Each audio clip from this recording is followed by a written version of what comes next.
Hey, and welcome back to my channel, everybody. The channel that loves to celebrate goonery and foolery because I am a proud gooner, ladies and gentlemen.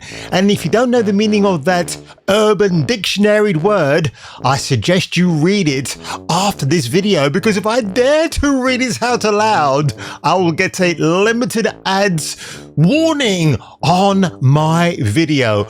But today's victim, folks, of my newest story, ironically, it's an old story from last year, but I felt that nobody really talked about it or picked up upon it. And the thing is, the reason why I want to talk about it today, because simply it's relevant. And in a nutshell, in a essence, vanilla, to be honest, in this case, it's a really vanilla take. Women don't like men to enjoy video games. In fact, if women had their own way, they are just going to be out there to ruin everything for men. And this article pretty much proves it. You know what old Jack Burton always says at a time like this? Who? Jack Burton. Me. They hunted him down. They murdered his friends, and they took the only thing he would kill for. You know this guy? Yeah, but I'm not proud of it. If it's a mission no man can survive, he's the man for the job. Kung Fu Hot Dog. Fuck you, asshole. So watch out for him and his babes of the 1980s. Hail to the Jason King, baby. It's all in the reflexes.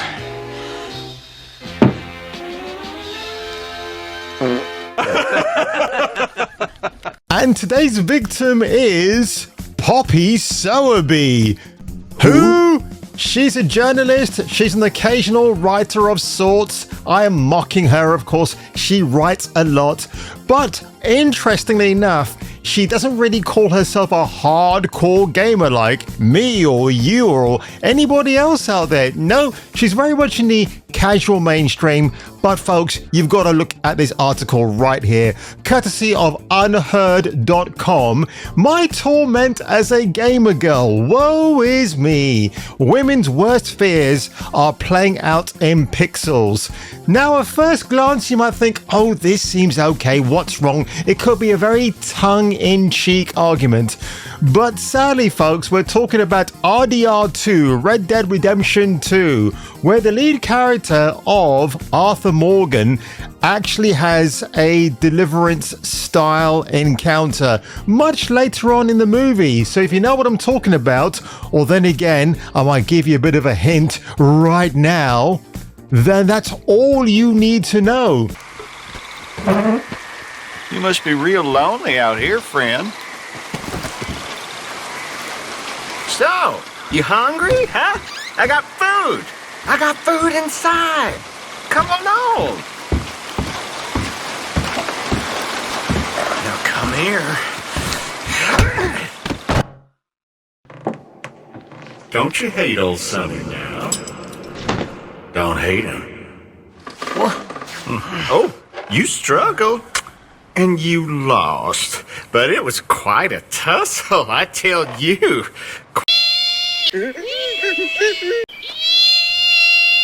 Now, the weird thing about this article is that she's explaining to, I presume, her female audience what RDR2 is, because most guys know what this is. If you played the sequel to one of the greatest Western video games ever, why do you need a recap? But for her, she needs to do that, I guess. And look at the SEO words right here. Culture, feminism, incel, none, video games, violence against women, which is what this article covers. It is absolutely cringe-tastic. You thought I was going to say something else for a minute, but you'd be absolutely wrong.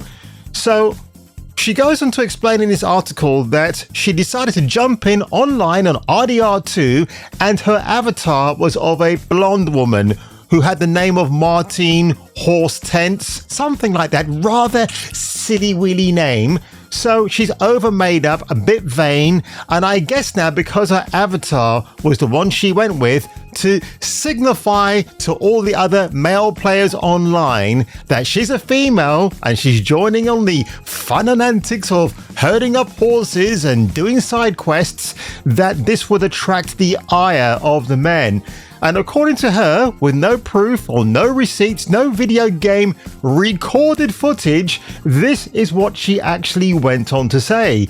So there are many who think that the explicit content of video games encourages this, the type of toxic male behavior that apparently is so proliferating video games that of course you've got idiots out there headlined by idiotic females who want to clamp down on this misogynistic behavior. And of course, what is she going to say here? Our flourishing incel culture arguably has its roots in a brutal online civil war, which is rather quite funny because if it's a civil war and both sides are pretty much opposed against each other, there's nothing civil about it, especially when threats are being carried out against the perpetrator of Gamergate 1, the nuclear bomb herself, Miss Anita Sarkeesian. I mean, wow. Has she been forgiven up to this point? Of course not, because she's an absolutely cringe-tastic woman who is an absolute grifter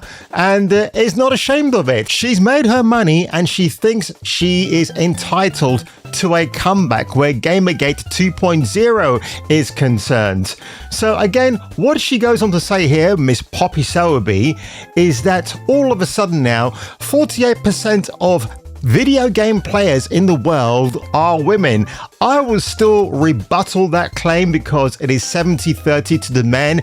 It always has been. It's always been a male-dominated hobby, and there are only very, very few female content creators out there who I respect as actual gamers and not claiming to be that way, as is the case with Poppy Sowerby, or in this case, Sour Grapes B. Now, what makes me laugh even more about this ridiculous article? Funny how she picks the one day to play this video game where all these toxic men are online. Very interesting that, where she was able to come up with this article. Again, an article that's backed up by no facts whatsoever, just her gabby-wabby mouth. So men with the gamer tags of examples such as Fight Club 247, or should I be 24/7, Meat Grinder 2001, Bitch_Flayer lurk behind her. That's what she's claiming.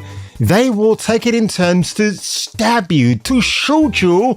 They bind you in ropes and carry you hog-tied, still writhing as your bodily character, to the back of their horse. They dump you in abandoned houses where they take turns to jump on you.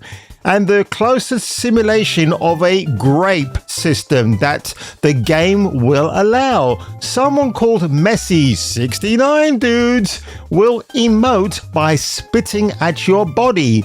On the voice chat or in your message inbox, you will be told that they can find you. They will hunt you down and they will kill you, just like Liam Neeson promised in Taken.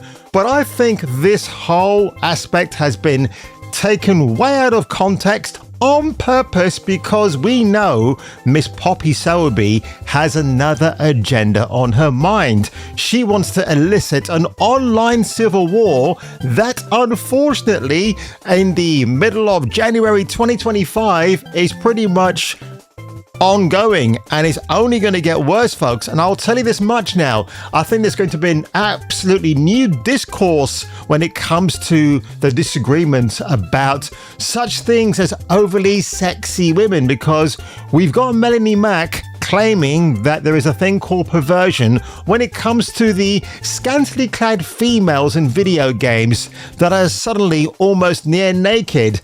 And the point that she's making, well, none really. She's just an arbiter of truth in her own deluded mind, and she's losing friends and associates quicker than you could take a shit through a goose-fried chicken. He loves my big, fat, sexy, juicy, flabby bingo wings!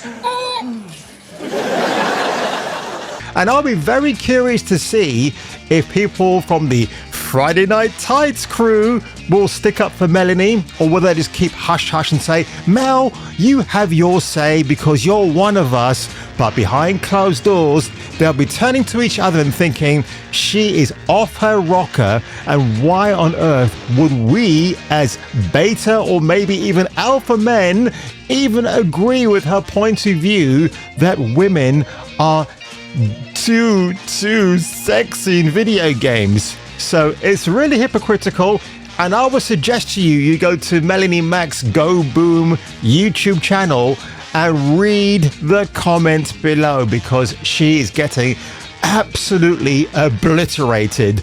And as an alpha male sat in his chair, I can't stop laughing. But if you were me, and if I were you, please return for the next video.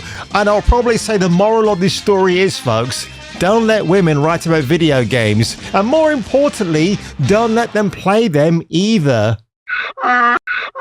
And don't forget, folks, to visit my merchandise shop at KFHD to pick up your own exclusive t-shirt mug or even a tote bag. But now I'll sit back, relax, and look at the next video you might click on.